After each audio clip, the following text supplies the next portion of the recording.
Olá, boa noite a todos. Hoje, na nossa coluna de introdução ao misticismo, eh, ela vai ao ar no dia 24 de maio, que é o domingo. Nós temos um convidado que é um convidado ilustre, um convidado bastante importante no cenário esotérico, mas não somente, também na história das ciências e nas ciências propriamente ditas. É uma oportunidade muito boa para mim poder contar não só com a amizade, mas com a presença dessa figura que está aqui diante de nós nesse momento, que é meu confrade. Nós somos vinculados à Uhum. Ordem Rosa Cruz, é meu confrade, mas quero deixar bem claro, como faço em todos os vídeos do canal, que nesse momento não falamos em nome de ordem nenhuma, falamos nossas posições, nossas opiniões sobre o assunto, e eu convidei uma pessoa que é, no meu entendimento, no entendimento de várias pessoas, é uma autoridade no que diz respeito a um tema que hoje é um tema bastante discutido. A gente vai conversar um pouco sobre templarismo, sobre misticismo cristão, um pouco da atualidade desse pensamento, também no que diz respeito à história da ciência. Eu estou falando de Ardílio Jorge Marques, meu colega professor universitário, esteve comigo na Universidade Federal Fluminense, hoje na Federal do Vale de Jequitinhonha e Mucuri. Então, Adílio, seja muito bem-vindo ao nosso canal. Você sempre será bem acolhido e é muito bom poder conversar com você sobre esses temas. Queria que você falasse um pouquinho a seu respeito, um pouquinho dos seus interesses de estudo e o que te motiva a fazer um estudo sobre esses temas relativos ao templarismo e etc. Está com a palavra. Bom, muito obrigado, Pablo. Você que é um confrade, um irmão, um amigo Sim. também. É um prazer poder estar aqui com você nesse canal para bater papo, discutirmos, né, de maneira bem tranquila, bem leve sobre esses assuntos.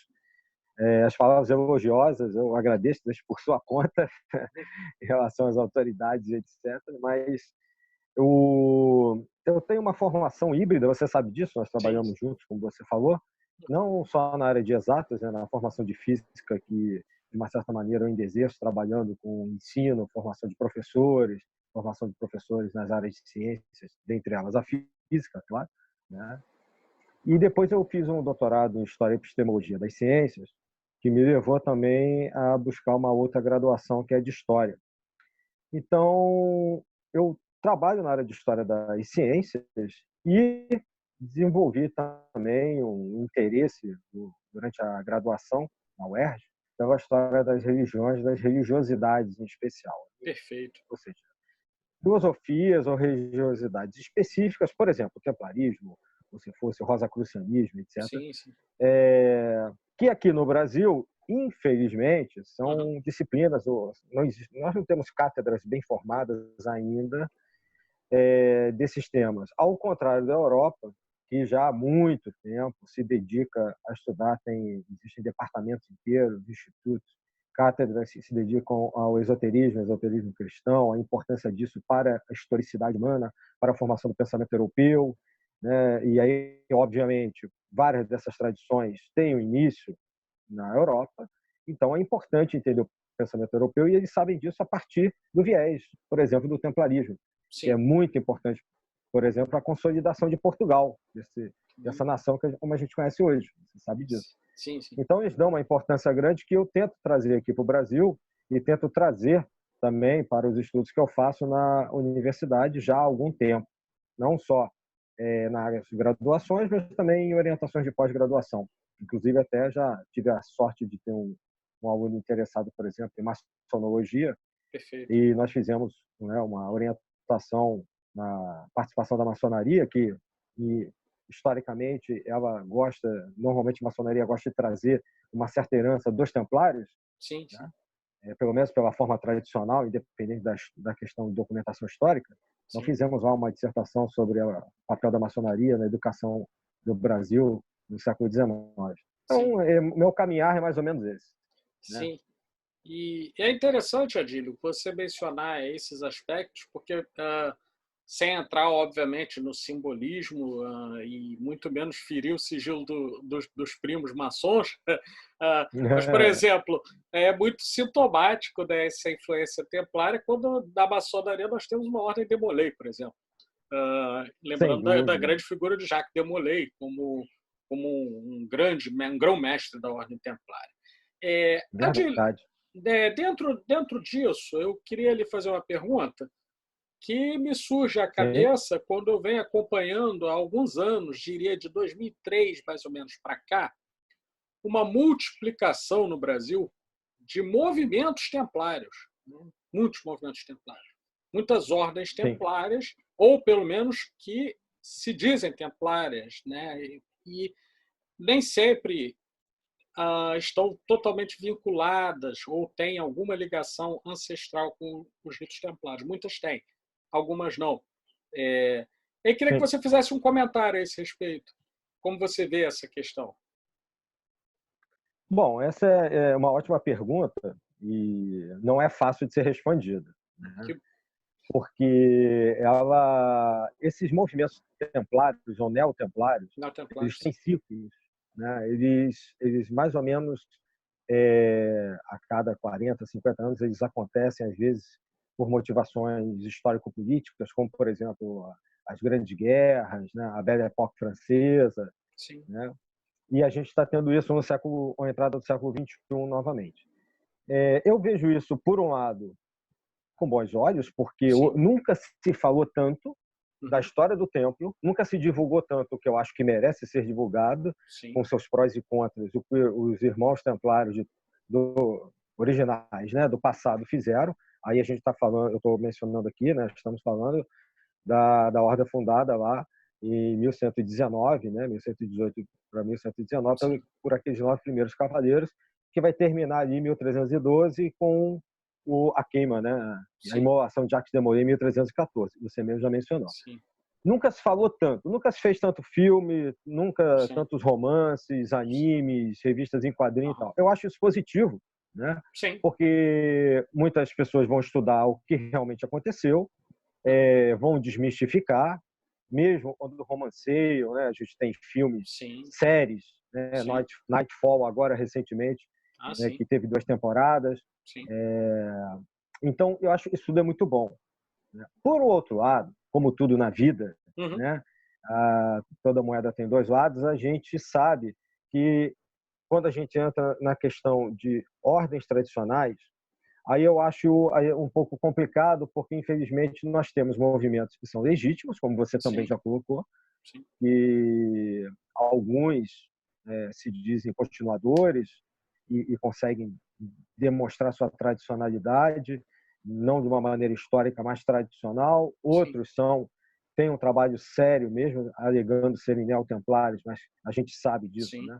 sem dúvida. Pesquisadores, que eles têm um trabalho sério, mas infelizmente a gente tem uma pequena parcela aí de pessoas que se aproveitam, né, dessa aura de mistério, né, de algo que atravessa aí quase um milênio de história, que é a Sim, ordem do templo, para ganhar dinheiro, para enganar as sim, pessoas, sem dúvida. infelizmente, né? Mas eu ainda acho que o aspecto positivo hoje ainda pesa mais do que o aspecto, esse fator que eu mencionei aqui, né, que espertalhões sempre vai ter, né? Ah, Sempre sim, houve, sempre vai ter, né? sim, Em qualquer movimento, né? Em qualquer religião, em qualquer coisa. Então, sim, eu acho que o saldo é positivo, sim, né? Pelo que eu falei. sim. Eu acho que falar dos irmãos do templo provavelmente ativar essa egrégora, Uhum, né, num momento tão sim, difícil como esse que a gente está passando verdade. no planeta é fundamental. Sim, Eu sem vejo dúvida. dessa forma. Não, não, é muito interessante essa sua colocação, porque muitas vezes, principalmente pessoas mais jovens, vêm perguntar, quando me vem usando algum símbolo templário, alguma coisa assim, como eu tenho um anel aqui, tem algumas coisas que eu gosto, né? Enfim, eu sou um sujeito muito dado, você me conhece, ao simbolismo Sim, templário, né? E, de certa forma, a toda essa carga simbólica, mística, tradicional. Algumas pessoas me perguntam. E aí eu digo, olha, há que se ter um certo discernimento. Existe um sentido que é esotérico em alguns casos. Em outros casos, ele não é esotérico, ele é esquizotérico, que é uma esquizofrenia esotérica. Então, o isso aí. sujeito começa a ter uns delírios esquizotéricos, né? Mas isso tem em todo lugar, não é porque estamos falando da ordem do tempo, né? Adílio, eu queria que você comentasse um pouco. Você tem um trabalho que eu julgo muito interessante, quando você começa a associar, pelo que eu pude entender em alguns livros seus, né, não só Uhum. filosofia com história da ciência, alguma coisa da influência desse neotemplarismo. Eu tive a oportunidade de ler um livro seu que eu gostei muito, que é aquele que fala dos diálogos de Jacob Boehme e Saint-Martin, etc. Ah, sim. Eu queria A que você introdução ao comentasse pensamento de Saint-Martin. isso, exatamente. Queria que você fizesse um comentário a respeito. Ah, tá legal, obrigado. Não, primeiramente, obrigado por ter gostado do livro. Muito, muito bom. O templarismo, ele é praticamente o pano de fundo de, se não, se não todas, mas de quase todas as tradições ocidentais. Se a gente fala de modernidade, né, e história contemporânea, não me lembro de nenhuma assim que não tenha um viés em algum momento, seja no início ou no fim da sua trajetória, nos seus graus iniciais, não trate dos templários, tá? Então, o rosacrucianismo, Sim. o martinismo, né, as ordens neotemplárias, como eu falei, as maçonarias. Quando eu digo maçonarias, eu estou falando todas, sejam elas masculinas, mistas, Sim, femininas, nos seus graus simbólicos ou nos seus graus superiores, sim. ditos filosóficos. Todas elas fazem uma reminiscência a essa história que marcou profundamente o ideário europeu, que na época, né, era a visão que a gente tinha ali, né, claro que nós tínhamos povos em outros continentes, mas a gente está falando de uma visão europeia, e tanto que o Michelet, o autor que analisava no século XIX várias dessas tradições, diz que a maior catástrofe da história da França foi o fim dos Templários. Não é o Michelet historiador, é um Sim, sim. homônimo. Então, esse espírito, né, do templarismo, dos cavaleiros, de uma ordem de cavalaria, ele começa lá atrás, já recuperando o mito arturiano, as lendas arturianas, que são lá do século V, VI, do primeiro milênio, né, da nossa era. Sim. Chega a um ápice com vários romances de cavalaria que a gente conhece hoje, e dão origem a vários desses filmes que a gente vê aí no cinema, justamente quando, naquela época, por volta do início do século XII, se constitui a Ordem do Templo original. O impacto do final, né, da quebra da Ordem do Templo, né, do encerramento da Ordem do Templo, é comparado por alguns como se hoje a gente, por exemplo, entrasse na Microsoft e prendesse todo mundo, né, pegasse o presidente da Microsoft, queimasse em praça pública. Sim. Isso certamente seria comentado e registrado durante muito tempo e entraria para os anais da história. Então, Certo. para aquele momento, a importância que os templários tiveram, isso realmente aconteceu, isso foi ecoando em várias tradições, né? Então, por exemplo, é dito no meio esotérico, né, que o círculo interno da Ordem do Templo era de intelectuais, os mesmos que dialogavam com judeus, com árabes, né, com comerciantes, etc., com todo mundo, ali mesmo na região do Oriente Médio. Né? E esse círculo interno era chamado de círculo de intelectuais, de pensadores, ou círculo de irmãos da Cruz ou irmãos da Rosa Cruz. Sim. E a gente sabe que o movimento Rosa Cruz vai surgir lá com os manifestos, né? 1614, 1615, 16, no século 17, e existem várias evidências da vinculação daqueles pensadores, daqueles intelectuais alemães com as reminiscências da Ordem do Templo. Tá? Esses pensadores também, que alguns são ligados à elite alemã e depois que se espalham, quando em 1623 há um manifesto em Paris com a elite, né, francesa, vai acabar se misturando também com pensadores como Goethe, Jacob Boehme, por exemplo, que são aqueles caras que Saint-Martin vai ler, como em especial Jacob Boehme, né, e vai dizer que é o maior de todas as inspirações que o escola Saint-Martin vai ter, e inicia assim um ramo iniciático chamado martinismo, né, e vem do nome Louis-Claude Saint-Martin, né, e tem a ver com o livro que você mencionou, que é a Introdução ao Pensamento de Saint-Martin, Jacob Boehme. Então, quem é que traz à tona pela primeira vez uma ordem martinista? O nosso querido Papi, o Papus, né, Sim, se sim. escreve, né, que é um ocultista famoso da Belle Époque francesa e que teve ligação com todas as tradições que pôde na Sim. França do final do século XIX, quando pululavam, né, existiam muitas dessas ordens, não apenas vários ritos maçônicos, mas várias dessas ordens. E, ou seja, o pensamento que chega pelo martinismo, pelos Rosacruzes, né, pelos cabalistas da OKRC, por exemplo, eles Sim. são contaminados por esse ideal na França muito impactante dos Templários. Isso vai chegando até os dias de hoje. Então é muito difícil você não ter uma ordem, você não encontrar uma ordem, como por exemplo os variados, né, os muitos ritos maçônicos, né, que caracterizam um conjunto maior chamado maçonaria, onde em algum momento não se toque na herança da cavalaria, do espírito cavaleiresco, né, daquela pessoa que trazendo esse espírito eivada de um espírito de bondade, honradez, né, de ajuda ao próximo. Então, quando normalmente essas tradições esotéricas do Ocidente remetem a isso, elas vão buscar lá atrás as ordens de cavalaria, e a mais famosa, né, de todas é, sem dúvida, a Ordem do Tempo, Sem dúvida, do século XII. Sem O dúvida. próprio druidismo, que é uma tradição que remete é pré-cristã, mas que se manifesta hoje como um neodruidismo, né, um druidismo chamado de atual, né, contemporâneo.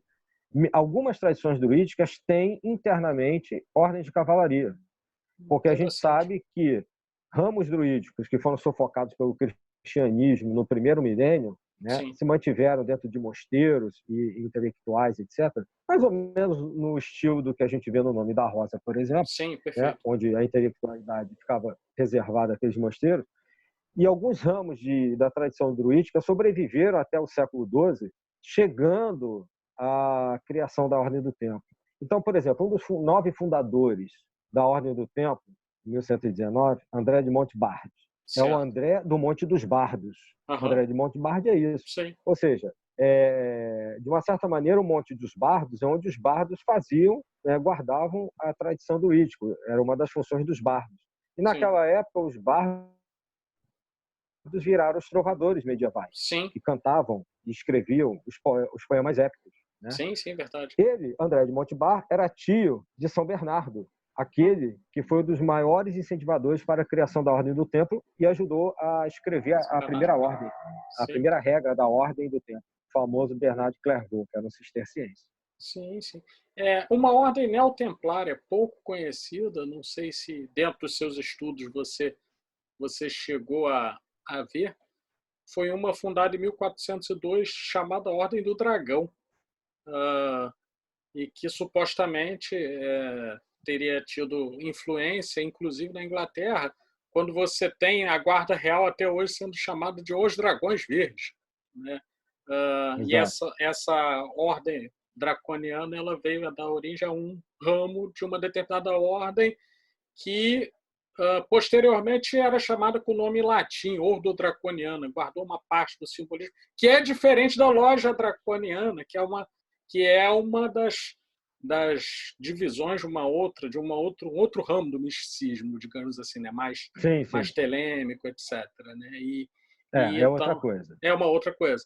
Mas, assim, quando eu falo dessa, eu queria lembrar um aspecto importante, Adílio, que acho que compõe muito com isso que você está colocando, e vou falar de um pensador que hoje ele estaria mais ou menos na região da Catalunha. Se fosse hoje, nós pensaríamos nele como alguém catalão, que era o Ramon Llull, com a sua arte luliana. Né? E aí eu não posso deixar de pensar, quando você menciona a cúpula, e aí a cúpula fazendo o diálogo interreligioso, no famoso livro de Ramon Llull, O Livro do Gentio e dos Três Sábios, né? Em que tem todo um diálogo entre 3 sacerdotes, um sacerdote muçulmano, um rabino e um cristão, e diante deles está um sujeito que era um agnóstico. E cada um dos 3 tenta desenvolver a argumentação, e é genial porque o Ramon Llull ele tem essa característica, né? que me parece também sim. uma influência templarista forte, e que traz alguns efeitos, né? Que a gente vai vendo em É mesmo. desdobramentos, né? Mas É, tem mesmo uma influência. tem sim. Inclusive, ele tem um livro, o livro, se não me engano, é o livro da cavalaria ou das ordens de cavalaria, onde ele trata Sim, sobre a cavalaria. Ele sim, é uma das influências, né, pós-templárias na manutenção desse ideal da cavalaria. sim, Uma cavalaria totalmente. Quando a gente fala de cavalaria, não é a cavalaria romanceada de Hollywood, sim, porque exato. nós temos dois momentos. A cavalaria que era vista por somente os pobres, né, como aqueles que entravam, invadiam, pilhavam, Sim, etc., destruíam tudo, e a cavalaria que vem com a ideia de honradez, de iniciação, onde o cavaleiro é um ser superior, né, e que é um modelo para uma sociedade que acaba colando essa imagem a partir desses documentos do perfeito. século XII, XIII, XIV, do Raimundo Bull, por exemplo, Sim, acaba colando essa imagem do cavaleiro ao iniciado, sim, entendeu? E a Ordem do Tempo é um ideário que ajuda a propagar isso. sim. Adílio, falando um pouco de Terra Brasilis, ok? Falando um pouquinho disso aqui, aliás, é interessante a gente pensar, né, no Brasil, que o Brasil, às vezes, ele me lembra um pouco a lenda de Rai Brasil, né? Que é aquela lenda antiga, né? É, Céltica, né? aham, Daquela terra exato. perdida e etc. Né? Acho muito Aham. sintomático que o Brasil depois tenha adquirido esse nome de Brasil. Ah, e aí, É, eu coincidência? muito coincidente, eu diria, É. né? E aí, é, eu queria que você comentasse um pouco dentro dos seus estudos, das suas pesquisas, e, de certo modo, da sua prática nesses ramos, né, de história, filosofia da ciência, como que essa influência vem chegar no Brasil? O que você pode destacar? Eu sei que você tem algumas publicações aí, mas queria que você comentasse um pouquinho disso aqui no Brasil. Como é que isso vem chegar aqui? Essa história que você diz, né, Sim, sem da dúvida. Rai Brasil, né? Isso E vai da ordem do chegar. tempo também. Isso, exatamente. Essa questão da ordem do templo, ela chega, assim como a questão de Rai Brasil, que são situações que acontecem antes de 1500. Já se fala em Rai Brasil no século XIV, Sim, por exemplo.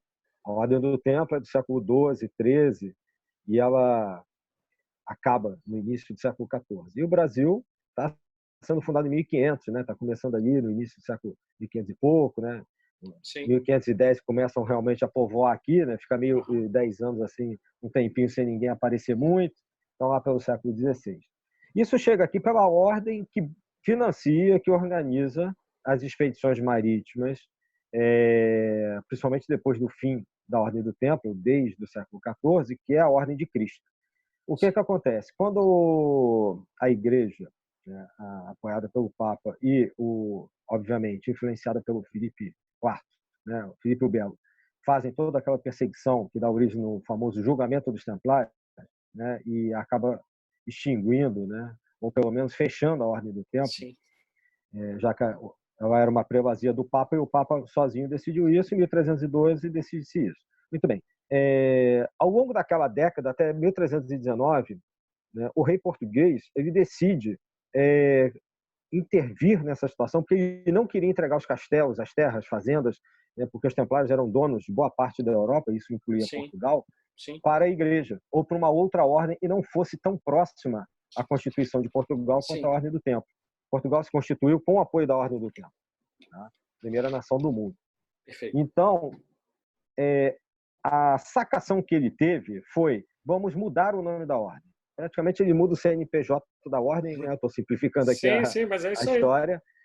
Ele convence, né, o Papa da época e ele muda, né, de Ordem do Templo, que também é um nome curto, né, para a Ordem dos Pobres Cavaleiros de Cristo do Templo de Salomão, que Sim, vira a Ordem dos Templários, né, sim, para a Ordem de Cristo. Então ele muda o formato da cruz, que é o sim, formato de braços retos, vira uma cruz portuguesa, aquela de braços arredondados, ela é de influência francesa, sim, coloca dentro o que a gente chama de uma haste heráldica, né, uma barra vertical, uma barra horizontal branca, para dizer ou insinuar heraldicamente que os templários eram inocentes, que o branco é a cor da pureza, né? sim, sim.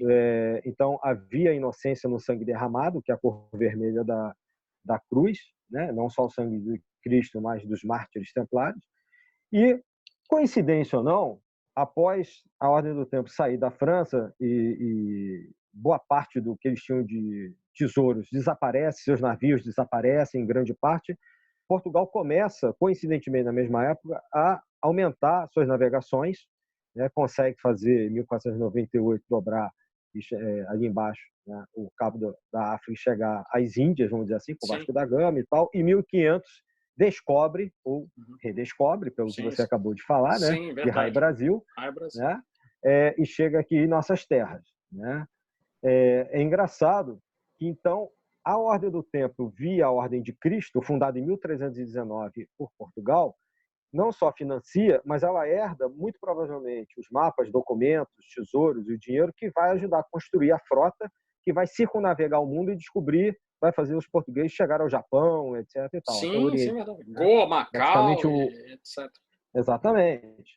Uma até hoje a influência da língua portuguesa nesses locais.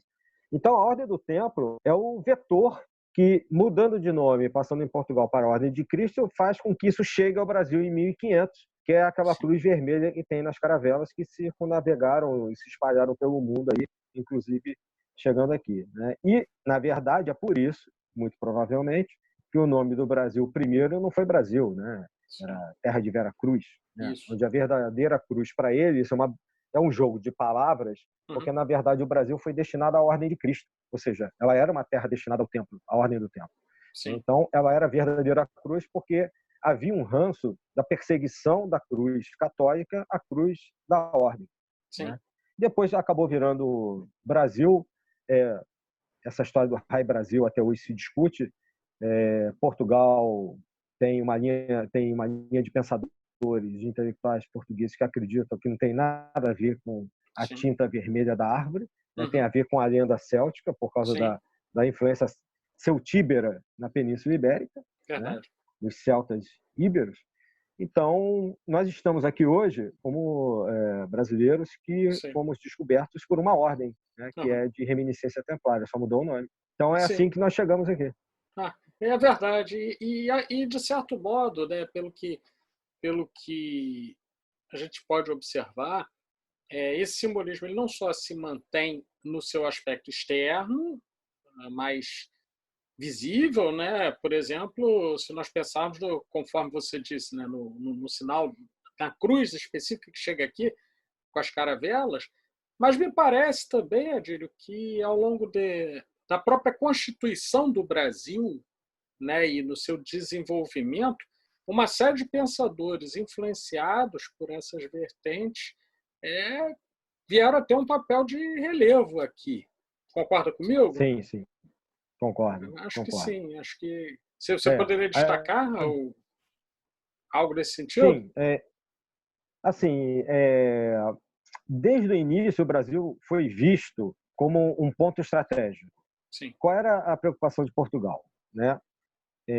Quando Portugal anexado, tem a União Europeia anexado, vamos dizer assim, a Espanha, né, simplificando também, no século XVI, havia um medo de que Portugal, por ser um país muito pequeno e ter uma população muito menor, e na minha opinião, ter sido subjugado de novo pelos jesuítas e pela Igreja Católica, fez com que perdesse toda essa aura, né, que Portugal tinha conseguido de conquistar o mundo inteiro, mesmo sendo um país do tamanho do Rio de Janeiro. Sim. Havia uma preocupação de como preservar o Império Português. Então, a gente está falando de uma época onde não se fala apenas na extensão territorial continental, contígua ao continente. Fala-se império, ou seja, tudo se descobre além-mar. Isso é o pensamento do espanhol, do holandês, do português, do francês, etc. Sim, sim. Não é só o português que pensa assim. Todas aquelas nações, a Companhia das Índias, é um momento, né? É aquele momento ali que tem a ver com a história das Américas. Perfeito. Então, sempre se pensou no Brasil como uma forma estratégica, política, geográfica, de que se Portugal fosse subjugado por algum outro povo, a coroa portuguesa pudesse migrar para cá e daqui, né, de uma grande extensão de terra, manter o seu governo funcionando. Isso nunca tinha sido posto em prática, era uma espécie de plano secreto, né? Sim. Até que um ministro do Dom João VI traz isso à tona em 1807, quando Napoleão começa pelo norte a invadir Portugal. Perfeito. Tá? Então, o plano que já estava, Sim. né, digamos assim, Em gestação, né? escondido, Sim. em gestação há muito tempo, ele é posto em prática. Tá? Então, o Brasil sempre foi visto como uma forma de manter Portugal vivo. Uhum. Então, sempre, tanto que era um império, né, de Portugal, Brasil e Algarves.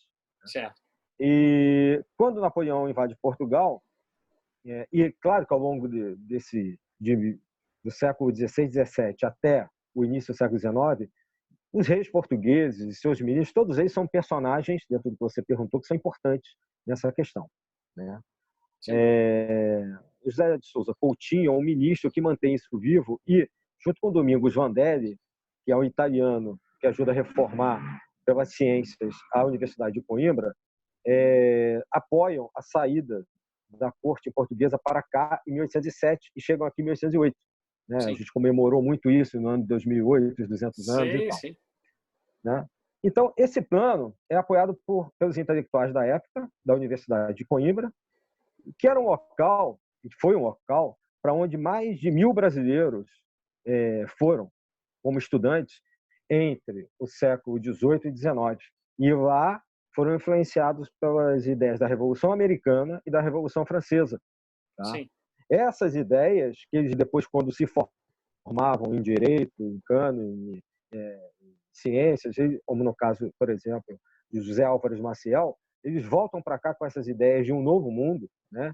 E, por exemplo, José Álvares Maciel participa da Inconfidência Mineira. Um outro personagem que é importante é o José Bonifácio, que é um personagem que eu gosto muito de estudar. Ah, né? ele é Já escrevi fantástico. algumas coisas a respeito. Exatamente. Ajuda a formar a maçonaria aqui, mas é um cara que passa 2/3 da sua vida lá na Europa como um grande personagem importante, viajando pela Europa, a mando do governo português, né? E que participa, inclusive, em Coimbra, defendendo, lutando, produzindo pólvora em Coimbra para lutar contra os franceses. Ele entrou para o exército. Né? Não se fala isso aqui. Né? O batalhão de Coimbra, que é chamado, e o Zé Bonifácio participa dele. Então, são personagens que, de uma certa maneira, viam o Brasil como uma extensão territorial só separada por uma faixa de água, que era o Atlântico. Perfeito. Não vinham com essa separação, e hoje se discute isso em Portugal. Né? Uma outra visão, né, daqueles séculos, que não é apenas a visão, né, de colônia, porque essa é uma visão que a gente tem de hoje para trás. Né? A visão do momento, né, é a visão daqueles países que saíram, né, para unificar terras de um mundo que era desconhecido. Né? E, obviamente, tem toda uma questão mercantilista, né, capitalista aí no meio que já vinha prevalecendo. Mas, em termos históricos, geográficos e políticos, né, essa participação aí desse personagem é importante. E eu, não à toa, o Zé Bonifácio, assim que pode, vem para cá também e dá origem à independência, né? Participa ativamente na questão da independência do Brasil com Dom Pedro I e a participação da maçonaria. Né? Sim. Ele é o primeiro, se não me engano, é o primeiro grão-mestre da maçonaria. Aqui no Brasil, ele faz isso mesmo. Eu tenho até essa informação também. Das duas, uma, ou estamos certos juntos ou erramos os dois juntos, mas eu creio que sim, creio que é isso. Né? Gostaria também de acrescentar, Dílio, um personagem que dá uma solução de continuidade a isso, que é Dom Pedro II, né? Dom Pedro II verdade. Como um sujeito que tem toda uma formação extremamente erudita, especialmente se você considerar em termos de Brasil, né? E ele tem aí uma influência grande, né, desse ideário, né, me parece. Muito grande, né? E ele me parece que possui ideias até mais avançadas do que os republicanos que instituem a república por golpe no Brasil, né? Me parece isso. Aí é um comentário importantíssimo esse seu. Primeiro que me faz remeter ainda a Zé Bonifácio. O pessoal fala assim, Zé Bonifácio era contra a República ou era um monarquista. Era muito simples. O que as pessoas não discutem é que se você cedesse aos impulsos republicanos na década de 20, a América Portuguesa vamos chamar o Brasil, né? Sim, Seria fragmentada pelas várias, e a gente comprova isso pelas várias revoluções que a gente teve ao longo do verdade. século XIX, né? Sim. Até Pernambuco, hoje tem Rio, gente etc. querendo criar movimento separatista, você imagina, né? Exatamente, até hoje. Naquela época, aproveitou-se aquele momento confuso, né, da separação de Portugal, e a ideia era manter o Brasil coeso para não se fragmentar, como aconteceu com a América Espanhola. Então, esse pensamento de Bonifácio, né, ele, na minha opinião, é o que faz o Brasil ter o tamanho de hoje. Sim. De uma certa maneira, agora você falando aí de um outro personagem que é importante, porque ele dá continuidade a um pensamento científico também, que é o Dom Pedro II, né? Sim. Eu falei do Domingos Vandelli, que é um dos italianos que foram levados pelo Marquês de Pombal para reformar e atualizar a Universidade de Coimbra, e que o Domingos Vandelli foi professor de vários grandes intelectuais do mundo, né, e do Brasil, como, por exemplo, o Zé Bonifácio, né, era um professor de Química, de Botânica, e o filho do Domingos Vandelli casa com uma das filhas de José Bonifácio. Tá? E José Bonifácio estava aqui quando o Alexandre Vandelli, que é o nome desse personagem, vem para cá, na década de 30 do século XIX, né? E, como eu disse, ele é casado com uma das filhas, a Narcisa, que é filha de José Bonifácio, ele acaba virando um dos professores de ciências, né, da Casa Imperial, aqui na Quinta, né, aqui no Sim, Rio de sim. Janeiro. E ele acaba virando professor, né, de ciências do Dom Pedro II, né, que depois vai ser Dom Pedro II, e depois assim continuará como professor de ciência das filhas de Dom Pedro II e vai continuar como professor até a sua morte em 1862.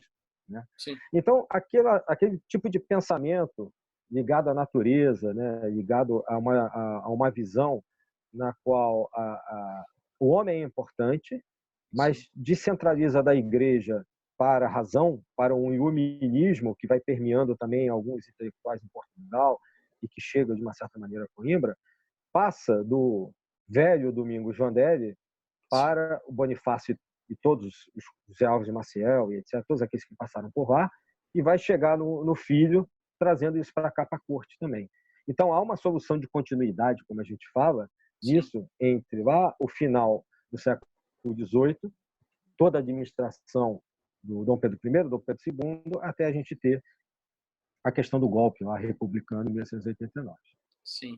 E é interessante esse comentário que você faz, Adílio, é uma ponderação que tem muito a ver com a história política. Eu, particularmente, acho que dificilmente se pode esquecer da teoria das formas de governo aristotélicas, né? Então, me parece que, se formos pensar um pouquinho nisso, só para relembrar, uma monarquia ela pode degenerar numa tirania, assim como uma aristocracia pode se degenerar e se tornar uma oligarquia. Da mesma forma que a democracia, muito facilmente, ela vira uma demagogia, né? Muito É, facilmente. E aí, quer dizer, não necessariamente, eu não faço uma defesa, eu particularmente eu sou um democrata, eu sou um sujeito que tem uma ideia mais claro, eu progressista, também. né? Mas, Eu também. em alguns casos, existem monarquias que são melhores do que determinadas repúblicas, né? Como se a É. gente comparar o início da república no Brasil e a monarquia sob a égide de Dom Pedro II, havia diferenças grotescas, né? Se pensarmos em termos do progresso da ciência e tudo mais, né? Vejo mais ou menos por Quando aí. a família imperial vem para cá, né, a família real vem para Sim, cá, aliás, né, a gente está falando de 1808, de 1808 e nos primeiros anos subsequentes, várias instituições que existem até hoje foram fundadas. Né? O Banco do Brasil, o sim, Jardim Botânico, o Observatório Nacional, que a gente tem hoje, né, ali, era o Observatório Imperial, e etc. Então, o Museu Nacional, esse que pegou fogo, né, foi fundado no século XIX. Então, várias instituições e agremiações menores, até particulares de pesquisa, começam a surgir aqui. Né? sim, Então, isso, de uma certa maneira, vai contaminando. O grande problema, ao longo do século XIX, que eu vejo realmente foi tentar fazer a transformação de um país muito grande, né, e eminentemente agrário para uma outra visão, né, sim, suplantando, né, um tipo de industrialização. Quando a gente fala de indústria no século XIX, não está falando da Revolução Industrial. sim, Industrialização é toda industriar seria tudo aquilo que você pudesse criar. É quase uma sim, arte, né? sim, Se sim, você for olhar verdade. no dicionário de época. Então, esse modelo de industrialização como pensamento da época foi o grande atravanco que personagens como esse que a gente está citando aqui encontrou. Por exemplo, José Bonifácio propôs a criação de uma universidade. O Senado arquivou, não levaram adiante. Isso só foi acontecer no sentido de universidade depois, no século XX. É verdade. Então, sempre foi muito difícil lidar com interesses oligárquicos aqui no Brasil, desde sempre. Sim, Né? Desde sempre. Então, esse foi um problema também da questão da escravidão, né? Que já era para ter acabado muito antes do que acabou. A questão das universidades. Tinha a faculdade de medicina, por exemplo, na sim, Bahia, no Instituto Politécnico, no Rio de sim, Janeiro, mas a questão de universidade sempre foi muito complicada. bastante. E É isso. assim, eu acho que, nesse sentido, o Brasil, me parece, em muitos casos, está em fluxos e refluxos, né? E quando vemos, em dados momentos da nossa história, é como se regredíssemos séculos em poucos anos, né? Vemos isso acontecer Infelizmente. algumas vezes, infelizmente, né? É. Lamentavelmente, me parece que estamos chegando numa fase dessa. Por enquanto, a gente ainda pode falar essas coisas. Então, eu vou É. dizer o que, por enquanto, ainda pode, ainda está liberado, né? Então, eu digo Espero que a que gente, possamos continuar falando, né? tomara que possamos continuar falando, né? Mas assim, há um certo retrocesso, né? Até em termos Sim, civilizacionais. Por exemplo, quando eu sim. penso, Adílio, que é necessário do país você criar uma campanha educativa para que as pessoas no carnaval não urinem na rua com uma musiquinha, eu penso que nós estamos ainda alguns séculos atrasados em relação, não estou nem comparando a grandes potências europeias, ou os Estados Unidos, ou talvez a China, não. Estamos bastante atrasados em relação a países de nível médio, né? Assim, Sim. e então, estamos alguns passos atrás, mas houve momentos, e acho importante, em algumas das suas publicações você até mostra isso, houve momentos em que o Sim. Brasil experimentou um grande progresso civilizatório, né? Adílio, a gente poderia ficar aqui, acho que mais umas 5 horas e meia ou 6 horas, né? É Mas, verdade. é claro, tem as limitações desse meio de contato, né? A gente faz uma apresentação de coisas, a gente conversa um pouco, não dá para ficar um dia inteiro. Nós podemos conversar até um dia inteiro, mas não dá para ficar É um dia verdade. inteiro por aqui, certo? Então, eu vou fazer uma consideração e vou fazer um pedido a você. Se você tiver Certo. alguma publicação que você queira divulgar, eu sempre tenho feito isso e depois a gente vai buscar o link. Eu coloco na descrição do vídeo, né, para quem se interessar, quiser conhecer mais, etc. Tá? Então, É, eu é... até tenho algumas que aqui, legal. né? Mostra aí para Não gente, sei vamos ver. não Se sei der, a se aí gente vê. se Opa, vai dar para ver. Você certo? mencionou esse aqui, que é a Introdução ao Pensamento de Isso, Saint-Martin, de esse Jacob aí. Boehme, que você falou no início, né? Sim, Praticamente, não todos, mas a maior parte dos meus livros hoje se encontram, são achados no clube de autores. Eu certo. estou agora preferindo trabalhar com editoras assim, on demand, online, né? Sim, Pela dificuldade de trabalhar com pequenas e médias e até mesmo às vezes grandes editoras aqui no Brasil. sim, Então, vários livros meus são encontrados lá, como esse. Nós temos pouquíssimo material que trata de martinismo no sim, Brasil, né? verdade. Inclusive ontem, por uma coincidência, eu tenho um seu editorial com dois amigos, o Luiz Vieira e o Lincoln Mansur. Nós lançamos ontem uma tradução, né, no francês, das cartas que foram Olha, trocadas entre Luís Coito Saint-Martin e o Barão de Kirchberg, que foram durante 7 anos, mais ou menos, trocadas correspondência entre eles. E nessas correspondências, o Barão faz muitas perguntas ao Saint-Martin. Né? sim, Como eu disse, o Saint-Martin é aquele que deu origem a essa linhagem que é chamada por alguns judaico-cristã, chamada sim, martinismo. Né? sim. Que a gente tem, É inclusive, um ligado algumas... misticismo cristão, digamos assim. É um misticismo cristão, Sim, exatamente. Né? Ele não, pontuando, não é um misticismo cristão religioso, não é uma não, religião, é uma filosofia de verdade. pensamento. É Sim, sim, importante pontuar. perfeito. E nessas cartas eles trocam muito conhecimento. Então a gente tem muito pouco material e a ideia desse livro de introdução é divulgar um pouco o pensamento, não só de Jacob Boehme, né, que a gente até já tem um pouco mais divulgado, mas um pouco do pensamento desse teósofo, vamos dizer assim, sim, um filósofo teosófico, que é o Saint-Martin. sim, A gente está falando de templarismo, claro. né? Aham. Tenho esse Opa, aqui, né, olha, que trata sobre o templarismo. Eu escrevi com um colega chamado Ricardo Shoa, que é o sim, templarismo hoje e sempre. Então tem sim, várias referências, assim, aspectos sim, simbólicos sobre o templarismo. Tem um pouco sobre a questão do rito escocês retificado, que é um rito novo na maçonaria sim, brasileira e que é de inspiração templária, né, por exemplo. perfeito. Tem um terceiro, mas esse daqui Aham, infelizmente está esgotado, não consegui não, reeditar, né? aham, Que é esse aqui, o Iluminismo no Mundo Brasileiro, que sim, trata um pouco disso que a gente falou agora na segunda metade da conversa, sim, né, sobre aqui eu listo vários intelectuais como José Bonifácio, por exemplo, Domingos Jandelli, né, e que tratam do pensamento histórico-científico em Portugal, que migrou, como você estava pontuando, aqui sim, para o Brasil, né? Eu chamo de iluminismo porque na minha tese de doutorado eu defendi, sim, logo no início, a ideia de que houve um iluminismo em Portugal. sim, Por mais que fosse breve, uhum, ou por mais que fosse de características próprias, eu sim, não acredito num movimento iluminista apenas inglês ou apenas francês. Eu acho que determinados países, a própria Alemanha e Portugal, verdade. têm também seus momentos, né, não concomitantes, de uma ilustração no Sim, plano das ciências. Então, a minha tese falou sobre a vida do Alexandre Antônio Vandelli, que sim, é aquele filho do Vandelli, veio para sim, sim, cá e deu aula para o Dom Pedro II, etc.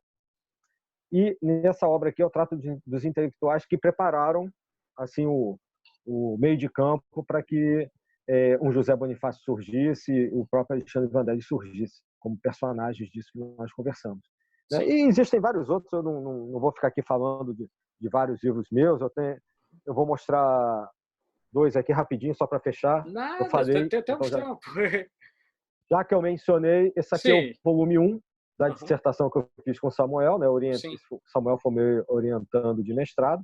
legal, Maçonaria, Origens e Relações Secretas no Brasil e no Mundo. bacana. E esse daqui é a continuação da dissertação dele também, sobre a maçonaria, Sim, né? Maçonaria e Educação no Brasil do século XIX. No primeiro, a gente fala de personagens, de novo, como José sim, Bonifácio e outros, e de várias pequenas organizações de inspiração maçônica totalmente desconhecidas.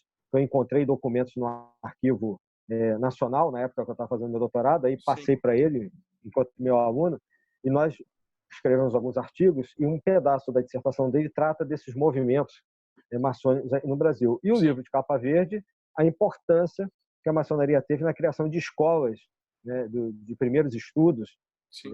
mais de 50, 60 instituições escolares criadas no Brasil, totalmente bancadas pela maçonaria, para poder dar um suporte a toda aquela dificuldade de implantação do Segundo Império de uma educação básica, Sim. né, que não fosse só dependente do Colégio Pedro II, de Não, 1838.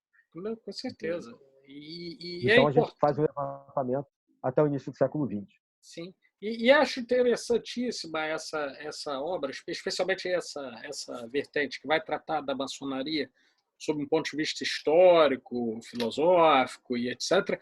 Eu acho interessante até mesmo para que haja uma desmistificação para boa parte Sim, da população sobre o que significa a maçonaria, ainda que não, você não vá sim. entrar no fundamento do rito, etc.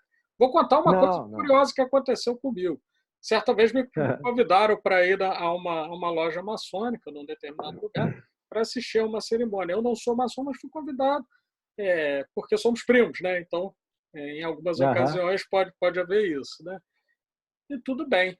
E quando eu estou indo para lá, eu soube, depois que acabou lá a celebração, o mestre da loja, ele conta, o venerável conta que as pessoas olhavam para ele e aí ficavam cochichando, ele não sabia o porquê. É porque havia inventado uma história de que ele subiu sozinho, com um bode, para ser sacrificado no segundo andar desse local. Mas pensemos ainda no detalhe. Quem entra lá percebe que é uma escada caracol, Adílio. E aí eu disse para Ah, ele, Mestre, você não é um mestre qualquer, não. Você deve ser um mestre ascensionado, porque você conseguiu subir com um bode numa escada caracol para sacrificar o bode lá em cima. Não é realmente É, uma coisa impressionante. E assim, é é, daí é, para frente, né? Os mitos e é um histórias. ginasta. É uma coisa incrível, né? Desafio. Você que é físico, né? Você deve estar pensando nesse momento dos choques inelásticos acontecendo ali, né? Para o bode É, subir na como escada é que caracol. a facilidade dele manter o centro de De, equilíbrio dele, né? É muito pô, fácil. não é, Um cara? bode ali não. Sim. É, Não, é. e assim, você olha para o sujeito, é um sujeito mais ou menos do meu tamanho. Eu sou um cara abaixo, tem 1,60 m, pesa uns 55, 56 quilos. O cara tinha mais ou menos o meu porte, quer dizer, o bode era mais pesado que ele, inclusive. Então, mas Meu Deus do a céu. gente tem que desmistificar essas coisas e acho que é importante uma ponderação. Desmistificar, nesse sentido, é combater a superstição. Você pode ser místico e você combater a superstição e você trabalhar as coisas com viés científico. O que eu acho que, na minha concepção, você é um dos caras que melhor faz isso no Brasil quando a gente vai falar de história das ciências, história da religião, né? E realmente é muito bom poder contar contigo nesse tipo de trabalho aqui, Adir. Olha, Que é muito, isso. Eu muito agradeço as suas bacana. palavras. Não, Obrigado. nada, Uma honra para eu mim. que agradeço. Para mim também.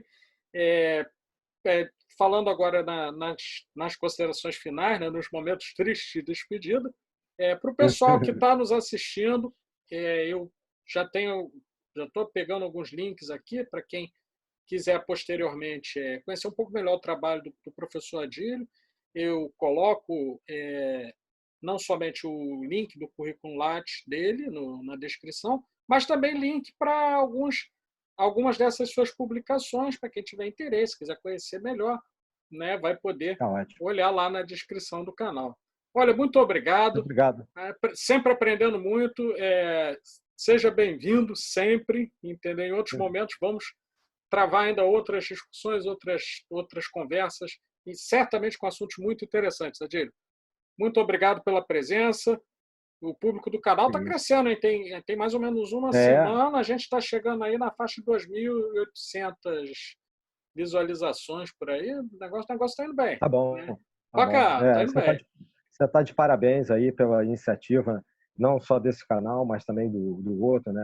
A divulgação de conhecimento que você está fazendo, porque o Brasil precisa, né? Nós passamos hoje por um momento, como a gente comentou antes, um pouco obscurantista, na minha opinião, Bastante. na minha modesta opinião. Sim. E quando alguém resolve jogar luz, transmitir conhecimento, né? E deixar claro que nem tudo é terraplanismo, isso Ainda faz bem, muita né? diferença. Então, você está fazendo essa diferença e muito obrigado pelo convite. Foi uma honra para mim poder ter trocado ideias com vocês.